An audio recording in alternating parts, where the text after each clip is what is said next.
Praise road. હું Stanley Macwan. મારી YouTube channel Gujarati Bible સ્ટડીમાં તમારું સ્વાગત છે. મારી ચેનલને આજે અત્યારે આગળ તમે સબસ્ક્રાઈબ કરી લો અને ઈશ્વરના જ્ઞાનમાં તમે વધતા જાઓ. ઘણું બધું જૂઠ આજે દુનિયાની અંદર, ખ્રિસ્તીઓની અંદર, ખ્રિસ્તી મંડળીઓની અંદર એ ચાલી રહ્યું છે. પરંતુ આ જૂઠ છે શું? જૂઠ ખરેખર જૂઠનો એક આત્મા છે. આજે તમે જો દુનિયામાં આટલી બધી મંડળીઓ કેમ છે? કેમ પેન્ટિકોસ્ટલ મંડળી, કેમ સાલ્વેશન આર્મી, કેમ મેથોડિસ્ટ, કેમ CNI, કેમ IP મિશન, કેમ બ્રધરન, કેમ આ બધી મંડળીઓ, કેમ રોમન કેથલિક મંડળી, આ બધું કેમ છે? શું બાઇબલની અંદર આવી બધી મંડળીઓ હતી? ના, આવી બધી મંડળીઓ નથી. સૌથી પહેલી જે મંડળીની માણસે સ્થાપના કરી, ઈશ્વરે સ્થાપના કરી પિત્તર પર, એ આખી મંડળી દેવની મંડળી છે. પરંતુ માણસની સ્થાપેલી સૌથી પહેલી મંડળી એ રોમન કેથલિક. એ મંડળી બહુ લાંબો સમય ચાલી, હજુ પણ જો કે ચાલી રહી છે. પરંતુ માર્ટિન લ્યુથર કિંગ, એમને ખ્યાલ આવ્યો, પવિત્ર આત્મા એમને કીધું કે કશું ખોટું ચાલી રહ્યું છે. એ સમયે બાઇબલો નહોતા, એટલે માર્ટિન લ્યુથર કિંગે બાઇબલની માગણી કરી. તો એમની માગણી માનવામાં ના આવી, એમને બાઇબલ આપવામાં ના આવી. તો એમણે બાઇબલની ચોરી કરી. બધી બહુ લાંબી વાત છે, એમાં હું નથી જતો. પરંતુ એમણે બાઇબલ વાંચ્યું એટલે ખબર પડી આ મંડળીઓમાં તો બધું ઊંધું થઈ રહ્યું છે. કોઈ મૂર્તિ પૂજા નથી, મરેમ કોઈ દેવી નથી, એ કોઈ પવિત્ર નથી, આવું બાઇબલમાં કોઈ જગ્યા પર નથી. આ તો આપણને ખોટું શીખવાડવામાં આવી રહ્યું છે. એટલે એમણે પોપનો વિરોધ કર્યો. એ લોકોને કીધું કે તમે ખોટું શીખવાડી રહ્યા છો. પરંતુ એ લોકો માન્યા નહીં. એટલે પછી એ લોકોએ વિરોધ કર્યો અને માર્ટિન લ્યુથર કિંગ સાથે જે લોકો બધા જોડાયા, એ લોકો બધા એ રોમન કેથલિકમાંથી જુદા પડ્યા. એ લોકોએ વિરોધ કર્યો અને વિરોધ એટલે ઇંગ્લિશમાં પ્રોટેસ્ટ કહેવાય. અને જે લોકોએ વિરોધ કર્યો એ લોકોને પ્રોટેસ્ટન્ટ કહેવાય, એટલે કે વિરોધીઓ કહેવાય. આ લોકો બધા અલગ થયા. એટલે જો રોમન કેથલિક સિવાયની જે મંડળી છે ને એને લોકો પ્રોટેસ્ટન્ટ કહે છે. પણ લોકોને કેટલા લોકોને ખબર નથી પ્રોટેસ્ટન્ટ એટલે શું. પ્રોટેસ્ટન્ટ એટલે રોમન કેથલિકના વિરોધી. હવે શું થયું કે અલગ મંડળીની સ્થાપના થઈ, પ્રોટેસ્ટન્ટ. પછી શું થયું કે કોઈ કેવું જોયું કે આ બાઇબલની અંદર તો પવિત્ર આત્મા છે, અને પવિત્ર આત્મા જેની પર આવે છે એ લોકો તો અન્ય ભાષા બોલે છે. એટલે અમુક લોકોએ પવિત્ર આત્માની માગણી કરી. પવિત્ર આત્માની માગણી કરી તો એ લોકોને પવિત્ર આત્મા આપ્યા. પવિત્ર આત્મા મળ્યા તો લોકો અન્ય ભાષા બોલવા લાગ્યા. હવે શું થયું કે હું અન્ય ભાષાવાળો, હું પવિત્ર આત્માવાળો, એ લોકો થોડું ઘમંડ કરે. આ લોકો બધા શું ચર્ચમાં ચાલુ પડી જાય અને અન્ય ભાષા શું બોલવાનું ચાલુ પડી જાય. અન્ય ભાષા ખરેખર ખોટી નથી, એ પવિત્ર આત્માનું દાન છે. પરંતુ બાઇબલમાં એ પણ લખવામાં આવેલું છે કે અન્ય ભાષા કોણે બોલવી જોઈએ, ક્યારે બોલવી જોઈએ અને કેમ બોલવી જોઈએ. ચર્ચની અંદર જ્યારે તમે ભેગા થાઓ છો ત્યારે બાઇબલ બહુ સ્પષ્ટ લખે છે. 1 કોરિન્થી 14 તમે 26મી કલમથી વાંચો કે અન્ય ભાષા ચર્ચની અંદર 2 જણ બોલે, વધારેમાં વધારે 3 જણ બોલે, એ પણ વારા ફરતી. અને કોઈ એકે તેનો અર્થ બતાવો, અને જો અર્થ બતાવનાર કોઈ ના હોય તો તેણે અન્ય ભાષા બોલવી નહીં, એવું બાઇબલમાં સ્પષ્ટ લખ્યું છે. પણ આ તો બતાવો અમારા પવિત્ર આત્મા, અમે અન્ય ભાષાવાળા જો શું બોલવા લાગ્યા. એટલે આખું ચર્ચ ડિસ્ટર્બ થઈ જાય. એટલે અમુક લોકોએ કંઈ કીધું છે કે આવું બધું કેમ કરો છો. એટલે અન્ય ભાષાવાળા બધા અલગ પડ્યા. અને સૌથી પહેલાં અન્ય ભાષા જે બાઇબલની અંદર પવિત્ર આત્મા આવ્યા પછી આવેલી એ દિવસ હતો 50માનો દિવસ. અને 50માના દિવસને હિબ્રુ ભાષામાં કહે છે પેન્ટિકોસ્ટ. એટલે આ લોકો બધા અલગ થઈ ગયા અને પોતાને પેન્ટિકોસ્ટલ કહેવડાવવા લાગ્યા. હવે એમાંથી શું થયું કે જ્હોન વેસ્લી, જેમણે મેથોડિસ્ટની સ્થાપના કરી, એમણે જોયું કે અન્ય ભાષા આ રીતે નથી બોલવાની. લોકોને ડિસ્ટર્બ થાય તો બધા ચાલુ પડી જાય અને અવાજ થઈ જાય. આવી રીતે અન્ય ભાષા નથી બોલવાની. એટલે એમણે મના કર્યા, ખોટી વસ્તુ છે. ઈશ્વર તો વ્યવસ્થાના દેવ છે. એ પણ 1 કોરિન્થી 14 અધ્યાયની અંદર જ છે આ બધી વસ્તુ લખેલી છે. એ કોઈ આવી રીતે અન્ય ભાષા નહીં બોલવાની. લોકોએ ના માન્યું એટલે પાછા અલગ પડ્યા. ઈશ્વર વ્યવસ્થાના દેવ છે. એક વ્યવસ્થા હોવી જોઈએ, એક મેથડ હોવી જોઈએ. એટલે એમણે એક મેથડ શરૂ કરી. એટલે એમાં થયું મેથોડિસ્ટ ચર્ચ. આવી રીતે કોઈકે જોયું ક્યારેક કોઈ તો ગમે તેને બાપ્તિસ્મા આપી દે છે અને ગમે તેને પ્રભુ ભોજન બી આપી દે છે. એવું થોડું ચાલે. યોગ્ય વ્યક્તિને બાપ્તિસ્મા આપવું જોઈએ, યોગ્ય વ્યક્તિને પ્રભુ ભોજન આપવું જોઈએ. એટલે જે વિલિયમ બુથ હતા એ અલગ પડ્યા કે ના ભાઈ આવું ના ચાલે. તો એમણે તો પ્રભુ ભોજન અને બાપ્તિસ્મા જોડાઈ નાખ્યું અને મુક્તિ પદની સ્થાપના થઈ ગઈ. આ રીતે બીજી એક મંડળી અસ્તિત્વમાં આવી. આવી રીતે દરેક મંડળી પાછળનો ઇતિહાસ રહેલો છે. મારે તમને ઇતિહાસ નથી કહેવો, પરંતુ આટલી વાત મેં તમને જાણ ખાતર કરી. આ બધી મંડળીઓની અંદર ખોટું ચાલી રહ્યું છે. કોઈકની અંદર થોડું તો કોઈકની અંદર વધારે, પણ જૂઠ ચાલી રહ્યું છે. અને આ જૂઠ ચાલે છે એટલે જૂઠનું બંધન હોય. હું પોતે મેથોડિસ્ટની મંડળીનો એમાં જ મોટો થયો, અને એમાં પહેલેથી સાંભળ્યું કે ડૂબકીનું બાપ્તિસ્મા જો કોઈ કહે એટલે માનવાનું નહીં. આ ડૂબકીનું બાપ્તિસ્મા એટલે પેન્ટિકોસ્ટલ લોકો કહે એટલે હું પણ એનો વિરોધી. ઈશ્વર મારો ઉપયોગ કરવા લાગ્યા તો પણ બાપ્તિસ્મા ના લો. પરંતુ એકવાર મને ખબર પડી કે બાપ્તિસ્માનો અર્થ જ માં ડૂબવું, એટલે બાપ્તિસ્માનો અર્થ જ ડૂબવું છે. તો ડૂબ્યા વગરનો બાપ્તિસ્મા કેવું હોય? મને ખબર પડી કે મારું જે મેથોડિસ્ટ મંડળીની રીત પ્રમાણે જે બાપ્તિસ્મા હતું 4 વર્ષની થયું, જ્યારે મને કશું ખબર બી નથી. હું હોશોવાસમાં હતો. એ મારા માથા પર છાંટા નાખીને બાપ્તિસ્મા થયો. આને થોડું બાપ્તિસ્મા કહે. બાપ્તિસ્માનો અર્થ ડૂબવું. એટલે મેં આ પરંપરા છોડી, મેં સાચું બાપ્તિસ્મા લીધું. હવે સત્ય ક્યારે આવ્યું કે જ્યારે જૂઠનું બંધન ગયું. કે જ્યારે સત્ય આવે છે ને એની પહેલાં જે હોય છે ને એ જૂઠ હોય છે, અને જૂઠનું બંધન હોય છે. અને જ્યાં સુધી સત્ય નથી આવતું ત્યાં સુધી તમે મુક્ત નથી થઈ શકતા. અને માટે પોતાના વિશે ધ્યાન રાખો કે સત્ય આવશે ત્યાં સત્ય તમને મુક્ત કરશે. આ સત્ય શું છે અને જૂઠ શું છે એ જાણવા માટે આ વિડીયોને તમે આખો જુઓ.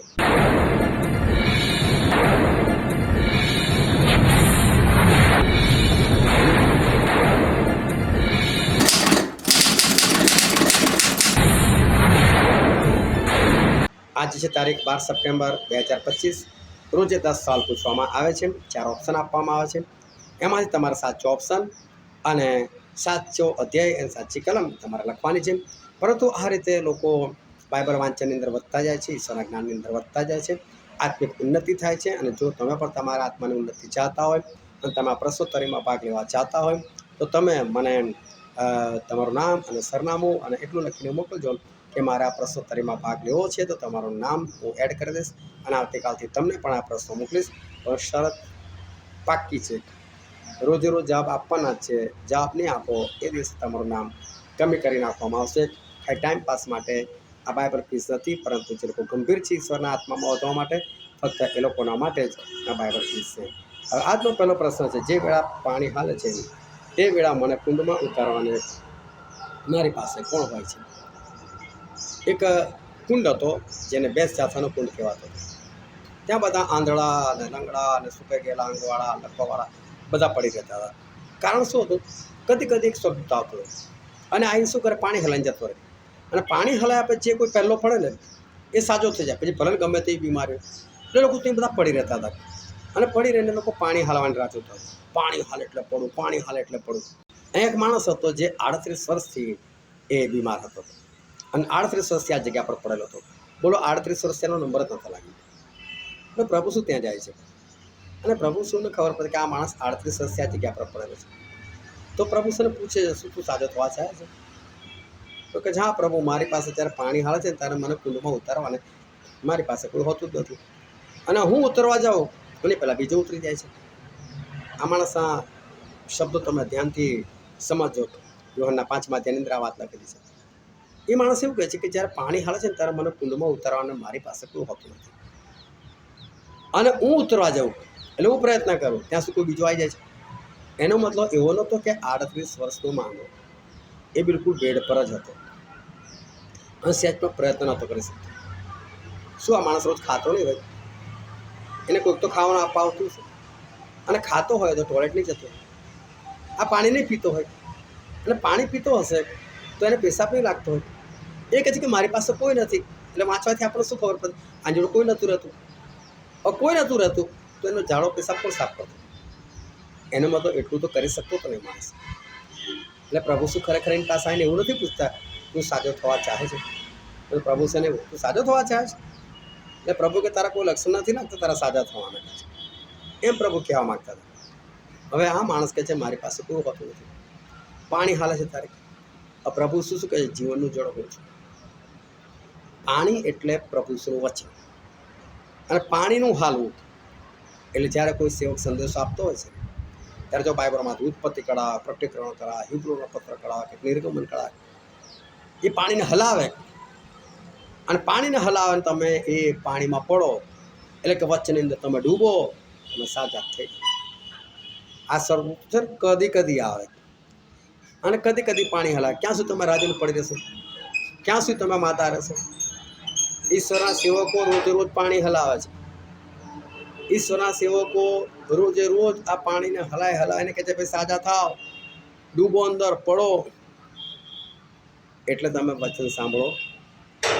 પાણી તમારા હાથની અંદર છે, બાઇબલ તમારી પાસે છે, ને હલાવો, ખોલો બાઇબલ, અહીં તેથી બધું વાંચો, તમે સમજો, તમે માનો, તમારી ગમે તે બીમારી હશે ને તમારું દૂર થઈ જશે. આ તો 38 વર્ષથી એક જ જગ્યા પર પડી ગયેલું, આવું થોડું ચાલે, આવું ના છે. બીજો સવાલ છે, જે દેવનો છે તે કોના વચન સાંભળે છે? અને જવાબ છે દેવના વચન. એટલે જે દેવનું છે તે દેવના વચન સાંભળે છે. બહુ ધ્યાનથી સમજો, દરેક સેવક એ દેવના વચન નથી બોલતો. શૈતાન બી દેવના વચન બોલે છે. શું બોલેલો પ્રભુને? જો આ મંદિર પરથી નીચે પડી જાકે છે, તારા માટે એવું લખેલું છે કે તે એટલે કે ઈશ્વર પોતાના દૂતોને આજ્ઞા કરશે અને દૂતો તને ઝીલી લેશે, રખે ને તારો પગ પથ્થર પર પડાય. એના મતલબ એ શું કહેવા માગે છે કે પ્રભુ એથી પડ અને તારા દૂતો આવીને તને ઝીલી લેશે, તારું નામ ચારે તરફ ફેલાઈ જશે. પરંતુ પ્રભુએ શું કીધું કે તારા દેવનું પરીક્ષણ ના કરે. એટલે બાય ચાન્સ હું પડી જાઉં ને તો મને પકડી લે. હવે વિચાર કરો, બાઇબલની કલમ સાચી બોલી, શેતાને અર્થઘટન ખોટું કરી ગયેલું. આજે પણ ઢગલો કહેવાતા સેવકો છે, મોટા ભાગના સેવકો ત્યાં આજે ખોટું શિક્ષણ આપી રહ્યા છે. તમે વિચાર કરો કે નૂહ એ વહાણમાં જતા રહ્યા અને વરસાદની શરૂઆત થઈ, પાણી ભરાવા લાગ્યું, લોકો બચવા માટે આમથી તેમ દોડાદોડ કરવા લાગ્યા. કોઈ અહીં ભાગે છે, કોઈ ત્યાં ભાગે છે, કોઈ પહાડ પર ચડી જાય છે, તો કોઈ ઝાડ પર ચડી જાય છે. આવી રીતે લોકો ભાગાભાગ કરે છે. તો એ જઈને તમે સંદેશો આપો, ઓહ પ્રભુ તમને આશીર્વાદિત કરવા માગે છે, પ્રભુ તમારું બેંક બેલેન્સ વધારવા માગે છે, પ્રભુ તમને સારી નોકરી આપવા માગે છે, પ્રભુ તમારા વિઝા લગાડવા માગે છે, પ્રભુ શું તમને સાજા કરવા માગે છે. હું કહું છું કે શું આ બધા સંદેશાની જરૂર હતી ત્યાં? આ તો આ લોકોને ખબર પડતી હતી કે વરસાદ પડી ગયો, આ લોકોને ખબર પડી ગઈ કે પાણી વધી રહ્યું છે. આ લોકોને તો જીવન જોઈતું હતું. તે ગાળે એક જ સંદેશો કામ લાગે, પસ્તાવ કરો, જલ્દી ઈશ્વરનું જીવન સોંપો ને તો મરશો, પાપ છોડો તો તમારા પાપમાં મરશો.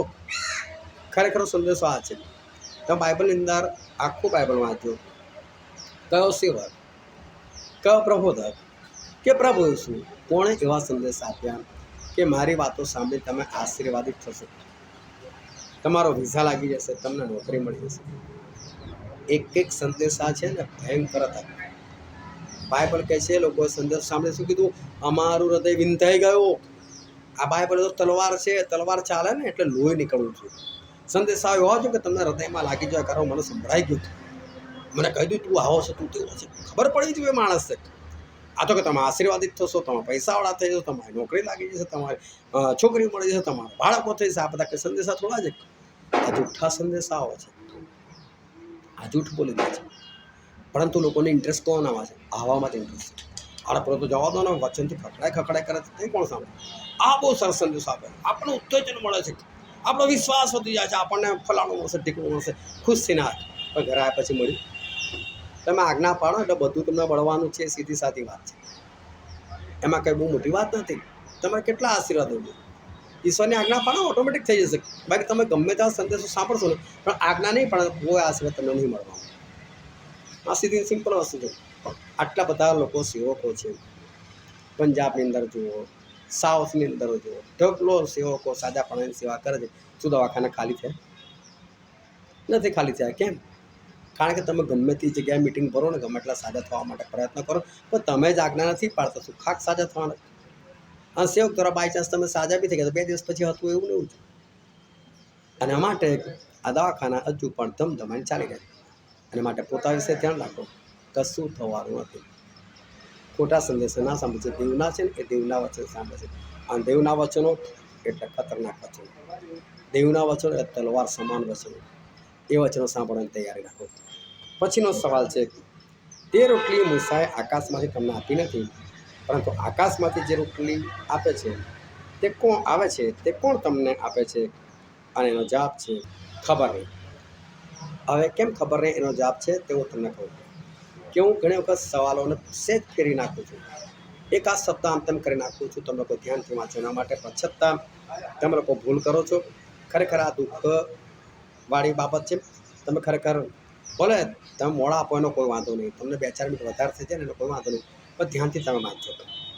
હવે આ બધા ઇઝરાયેલી પુત્રો શું કહેતા હતા પ્રભુજી, અમારા બાપ દાદા રાનમાં માન ના ખાતું. રાનમાં જે માન ના ખાતું એ માનના સ્વર્ગદૂતોની રોટલી હતી. તો પ્રભુ શું કહે છે, એટલે એમ કહેવા માંગતા હતા કે મૂસા અમને આકાશમાંથી રોટલી આપી. એટલે પ્રભુ શું કહે છે, એ મૂસા જે રોટલી આપી ને આકાશમાંની રોટલી નથી કહે છે. તમારા બાપ દાદા રાનમાં માન ના ખાતું તો શું મરી ગયા? કંઈ નહીં મરી ગયા. હું જે રોટલી આપીશ એ ખાસે કોઈ નહીં મરે. એટલે તમે ધ્યાનથી સમજો, જગતના આશીર્વાદો એ તમને મળશે ને તો પણ તમે મરવાના. આત્માના આશીર્વાદ એવા છે, સ્વર્ગીય આશીર્વાદ એવા છે કે જે તમને આ દુનિયામાં પણ જીવન આપે અને આવનાર જીવનમાં પણ તમને જીવન આપે, તમે સ્વર્ગમાં પહોંચી શકો. તો પ્રભુ શિવે ખરેખર એવું કીધું કે આકાશમાંથી જે ખરી રોટલી આવે છે, એટલે સ્વર્ગદૂતોની બી રોટલી હતી, પણ એ રોટલીથી અનંત જીવન હતું. પણ ખરી રોટલી એટલે ખરી શબ્દમાં હટાઈ નાખેલો નહોતો મૂક્યો. અને ઘણા લોકોએ ઉતાવળથી જવાબ આપી દીધો કે મારા બાપે, પરંતુ ખરી રોટલી બાપ આપે છે. ખાલી રોટલી પ્રભુ આપતા નથી, સાચી રોટલી અને ખરી રોટલી આપે છે. અને ખરી રોટલી એટલે પ્રભુ શું કરે છે, એ રોટલી એટલે બાઇબલ તમે ખાઓ તો તમે સમજી શકો, એનો ટેસ્ટ આવે, તમે એ પ્રમાણે ચાલો, તમે આકાશના રાજ્યના વારસદાર બનો, તમારું મરણ ના થાય પણ તમે અનંત જીવન એ પામો. પછીનો સવાલ છે, કોના ભાઈઓએ પણ ઈસુ પર વિશ્વાસ કર્યો હતો? અહીંયા પણ મેં ફેરવી નાખેલો હતો કે તેના ભાઈઓએ પણ ઈસુ પર વિશ્વાસ કર્યો નહોતો, પરંતુ મેં નહોતોની જગ્યાએ મેં હતો કરી નાખ્યો. અને અમુકના જવાબ ત્યાં ખોટા પડ્યા. એ લોકોએ લખ્યું કે ઈસુના, કોઈ લખ્યું તેના, પરંતુ ખરેખર જવાબ હતો ખબર નહીં. જો પ્રભુ ઈસુ જે ઘરમાં રહેતા હતા ને, એ મરિયમ અને યુસુફના બીજા જે બાળકો હતા ને, એ લોકોએ પણ પ્રભુ ઈસુ પર વિશ્વાસ નહોતો કર્યો. આના માટે જરૂર નથી કે બધા લોકો વિશ્વાસ કરે જ. બની શકે તમે ગમે એટલા સારા તો તમારા ઘરના લોકો ના માને, કે સત્યને માનવું છે ને એ બહુ ભયંકર વસ્તુ છે. આના માટે લોકો ના માને એ બની શકે, પણ તમે તમારા પોતાના વિશે ધ્યાન રાખો અને સત્ય તમે માનો ને પ્રભુ ઈસુ પર વિશ્વાસ કરો. પછીનો સવાલ હતો, તમે શું જાણશો અને શું તમને મુક્ત કરશે? એટલે મેં શરૂઆતમાં જ વાત કરી કે જૂઠનું છે ને બંધન હોય છે. એટલે જે લોકો મંડળીવાદની અંદર ફસાઈ ગયેલા છે, મારી મંડળી સાચી, મારી મંડળી સાચી, એ લોકો ખરેખર બંધનની અંદર છે. દુનિયાની એક પણ મંડળી સાચી નથી. એક જ મંડળી સાચી છે અને એ દેવની મંડળી સાચી છે. દેવની મંડળી જે પિત્તર પ્રબંધક, જે આખું બાઇબલ માને છે. બાકીની મેથોડિસ્ટથી લઈને CNIથી લઈને પેન્ટિકોસ્ટલથી લઈને જેટલી બી મંડળો છે, એ મંડળીના બધાના પોતપોતાના અલગ નીતિ નિયમો છે. એમાંની કોઈ સાચી નથી, કોઈ 100% સાચી નથી. એના નીતિ નિયમો પ્રમાણે તમે ચાલો તો તમે ભૂલથી બી સ્વર્ગમાં ના જઈ શકો. તમને ઓપનલી કહું છું આમ. એટલે પ્રભુ શું કીધું કે તમે સત્ય જાણશો ને તો સત્ય તમને મુક્ત કરશે. કારણ કે તમે મંડળીના જૂઠના બંધનની અંદર તમે ફસેલા છો. તમે તમારી મંડળીની ઉપર વળ જઈને કશું પણ કરવા નથી માગતા. એ તમારી બહુ મોટી ભૂલ છે. બાઇબલમાં જે લખેલું છે એ તમે કરો. કોઈ પણ આજની જે સાંપ્રદાયિક મંડળીઓ છે એમાંની કોઈ પણ મંડળી ઈશ્વર નથી સ્થાપિત. અને તમે તમારા ચર્ચની અંદર પેલું બોલો છો ને, પ્રેરિતોનો વિશ્વાસનામું, નિકૈયાનો વિશ્વાસનામું, એની અંદર તમે વાંચજો. એ વિશ્વાસનામું તમે કબૂલ કરો છો, સોગંદનામું કહેવાય એને. તમે એને કબૂલ કરો છો અને તમે શું કબૂલ કરો છો ખબર? એક જ પવિત્ર સાર્વત્રિક મંડળીમાં હું માનું છું. ત્યાં એવા શબ્દો છે, એક જ પવિત્ર અને સાર્વત્રિક મંડળી. એટલે ઈશ્વરની જે એક જ પવિત્ર મંડળી છે જે સર્વત્ર ફેલાયેલી છે, એ મંડળીને હું માનું છું. તમે મોડેથી બોલો છો ખરા, પણ તમે જો CNI છો ને, CNIના છો ને તો તમે CNIને જ માનો છો. તમે મેથોડિસ્ટના છો તો તમે મેથોડિસ્ટને જ માનો છો. તમે હોઠોથી સારી કબૂલાત કરો છો, પણ તમે હૃદયથી બિલકુલ માનતા નથી.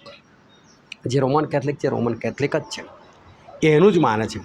પરંતુ તમે આ જૂઠમાંથી છૂટવા માગતા હોય ને તો સત્યને પકડો અને સત્ય એ તમને મુક્ત કરશે. જ્યારે પ્રભુ સાવું કીધું ને ત્યારે બધા ઇઝરાયલ પુત્રો શું બોલ્યા ખબર? અમે ઇબ્રાહિમના સંતાન, અમે કોઈના બંધનમાં નથી. અરે ત્યારે રોમન સરકાર એમની પર રાજ કરતી હતી. ત્યારે પણ એ લોકો ગુલામ હતા. પણ બોલો માનવા જ તૈયાર નહીં. એટલે જૂઠ એવું ભયંકર બંધન છે ને કે એને સત્ય જ છોડાવી શકે, પણ સત્ય તમે માનો ને તો. એટલે સત્ય તમે માનશો ને તો સત્ય તમને મુક્ત કરશે. પછીનો સવાલ હતો કે જો તમે કોની પર વિશ્વાસ કર્યો હોત તો તમે મારા પર પણ વિશ્વાસ કરત. અને એનો જવાબ હતો મૂસા. કારણ કે મૂસાએ પ્રભુ ઈસુ વિશે લખેલું હતું કે ઈશ્વર પુનર્નિયમ 18મો અધ્યાય અને તેની 18મી ક્રમ વાંચો તો ત્યાં લખેલું છે કે મૂસાએ કીધેલું કે ઈશ્વર તમારામાંથી મારા જેવો પ્રબોધક ઉત્પન્ન કરશે અને એનું તમે સાંભળજો. જો તમે નહીં સાંભળો તો તમારી પાસે જવાબ લેવામાં આવશે. એવું મૂસાએ એડવાન્સમાં કહી દીધેલું હતું. એટલે જે લોકો મૂસા પર વિશ્વાસ કરે તો મૂસાને આ ભવિષ્યવાણી પર વિશ્વાસ કરે ને, પ્રભુ ઈસુ પર વિશ્વાસ કરે ને. એટલે પ્રભુ શું કહે, તમે મૂસા પર જ નહીં વિશ્વાસ કરતા તો મારી પર શું કરવાના? તમે ખાલી મૂસા કરો છો ખરા, પરંતુ તમે મૂસા પર વિશ્વાસ નથી કરતા. મૂસા પર વિશ્વાસ કરતા તો એની કીધેલી વાત પર એટલે મારી ભવિષ્યવાણી પર પણ તમે વિશ્વાસ કરતા. પછીનો સવાલ છે, કોનામાં સત્ય નથી તેથી તે સત્યમાં સ્થિર રહ્યો? ખરેખર બાઇબલમાં લખ્યું કોનામાં સત્ય નથી તેથી તે સત્યમાં સ્થિર રહ્યો નહીં. આ શૈતાન વિશે લખવામાં આવ્યું, પણ મેં લખ્યું રહ્યો નહીં, ઉડાઈ નાખ્યું. અને એના લીધે એક બે જણના એ જવાબ એ ત્યાં ખોટા પડ્યા. પરંતુ ખરેખર જવાબ હતો ખબર નહીં. શૈતાનમાં સત્ય હતું નહીં અને સત્યમાં સ્થિર રહ્યો પણ નહીં. શૈતાન જુઠ્ઠો છે અને જુઠ્ઠાનો બાપ છે, એની પાછળ નહીં ચાલવું. પછીનો સવાલ છે, જે લોકો નિયમશાસ્ત્ર જાણતા નથી તેઓ શું છે? તો બાઇબલ કહે છે તેઓ શાપિત છે. કારણ કે જાણવું, ઉત્પત્તિનો 4 અધ્યાય વાંચ્યું, અને આદામે પોતાની પત્ની હવાને જાણી અને તે ગર્ભવતી થઈ. જાણવું એટલે એક થવું. જો તમે ઈશ્વરના વચનની સાથે એક નહીં થાઓ ને તો તમને ખબર જ નહીં પડે શું કહેવા માગે છે. એ તમે એના પ્રમાણે ચાલો નહીં. એક ના થાવ તો તમે એના પ્રમાણે ચાલો નહીં. ના ચાલો તો તમે નરકમાં જાઓ. તમે એક થાવ ને તો તમે આશીર્વાદિત થાવ, તમે સ્વર્ગમાં જઈ શકો. એ જે લોકો જાણતા નથી નિયમશાસ્ત્ર, એ લોકો બધા શ્રાપિત છે. કારણ કે લોકો નરકમાં જવાના છે. પણ તમે બાઇબલ સાથે એક થઈ જાઓ, સત્યને માનો, કે જેથી કરીને તમે આકાશ રાજ્યના વારસદાર થઈ શકો. પછીનો સવાલ હતો, જો દેવ તમારો બાપ હોત તો તમે મારા પર પ્રેમ રાખત, કેમ કે હું શામાંથી નીકળીને આવ્યો છું? યુહાના 8:42 લખ્યું હું દેવમાંથી નીકળીને આવ્યો છું. પ્રભુ શું કદી એવું નથી કહેતા કે હું મરેમમાંથી નીકળીને આવ્યો છું? કારણ કે મેં પહેલાં પણ તમને સમજાવ્યું છે કે પ્રભુ શું એ મરેમના પુત્ર નથી, મરેમના બાપ છે. મરેમ એમની માં નથી, પરંતુ મરેમ એમની છોકરી છે. જે કંઈ ઉત્પન્ન થયું તે પ્રભુ ઈસુ વગર ઉત્પન્ન નથી થયું. મરેમનું ઉત્પન્ન કરનાર પણ પ્રભુ ઈસુ ખ્રિસ્ત છે. પ્રભુ ઈસુ દેવમાંથી નીકળીને આવેલા છે. અને પછીનો સવાલ હતો છેલ્લો, તું સમૃદ્ધિ છે અને તેને ભૂત વળગેલું છે, એ અમારું કેવું શું નથી? એટલે કોઈ એવું કહે છે કે અમારું કેવું વ્યાજબી નથી કે છે. આ લોકોએ જાણ્યા વગર આ કેટલાય લોકોએ આ જવાબ લખી નાખ્યો, વ્યાજબી. પરંતુ ખરેખર તો એનો જવાબ એવો છે કે ખબર નહીં. તું સમૃદ્ધિ છે તને ભૂત વળગે, એ કંઈ વ્યાજબી થોડું હતું. તો ખોટું બોલતા હતા એ લોકો, એ સાચું નહોતું. આના માટે બાઇબલ તમે બહુ ધ્યાનથી સમજો. જે લોકો ખરેખર ઈશ્વરના લોકો છે અને ઈશ્વરથી બોલે છે, ઘણા બધા લોકો એને ગાંડો સમજે છે, એને ભૂત વળગેલું છે એવું સમજે છે. જો પ્રભુ શું માટે એવું સમજતા હતા તો હું કોણ અને એવા સત્ય સેવકો કોણ? આના માટે તમે ધ્યાનથી સમજો. જે સત્ય છે ને ખરેખર કડવું છે. સત્ય છે ને તમે જાણશો તમે મુક્ત થશો. અને આ બાઇબલ ક્વિઝને તમે ભાગ લેતા રહો. અને જો તમે કોઈ બીજાને એડ કરવા ચાહો છો તો એને પણ તમે એડ કરી શકો છો. પણ શરત એક જ છે કે એને કહી દેજો કે ભાઈ રોજ જવાબ આપવાનો છે. ના જવાબ આપવો હોય તો મહેરબાની કરીને નાના ભાગીદાર બનશો નહીં. તો એ સર તમને આશીર્વાદ આપે. આમેન.